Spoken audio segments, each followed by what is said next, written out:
Hi friends and welcome to Crumbz from Gerard. Today the theme on today's Bible reflection is setting your priorities right. And the reading is from Matthew 16 verse 26.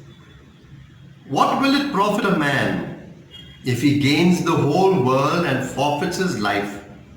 Or what shall a man give in return for his life? Just imagine what Jesus is asking us. He gives us two questions. You have a weighing scale. Here is your life.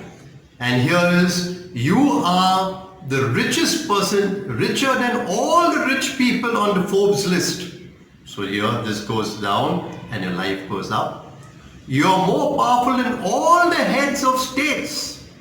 Your life goes up, more powerful. You're more liked than all the likes on Facebook, YouTube, Instagram, all put together. So here this is heavy. What does it profit a man if you gain the whole world but lose your life? Lose your life. That's what Jesus is telling us. On the second question, imagine your life is here and your life is of such great value. And here, what will you give in exchange? You're the richest person in the world, the most powerful person in the world, more liked than anyone else in the world. Will you give it in exchange for your life? Obviously not. But what Jesus is talking about over here is not just life, but eternal life. Incidentally, this was the same question that Ignatius of Loyola asked Francis Xavier, who had great dreams for himself to make a name for himself in the world in worldly ways. But then he kept asking him, what does it profit a man to gain the whole world but to lose your life?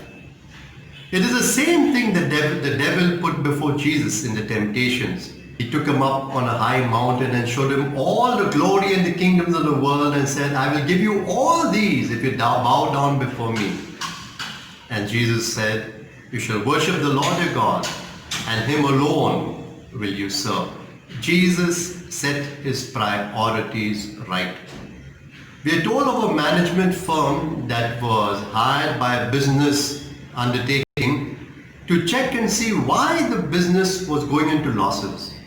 And after intensive study, the management firm wrote the one thing they needed to do on a bus ticket: prioritize. Prioritize. That was the only thing needed. And when they put it into practice, the business made a huge turnover. Now put on your thinking caps in connection with your life. Make a list of all that is most important to you and prioritize them. Second, pick up the top 3. Third, what do you need to do to keep the top 3? The top 3. This is an exercise you should do not just once in a way, but maybe every week, but definitely at least every month. How to keep your top 3 priorities, your top 3 priorities for life and for eternal life.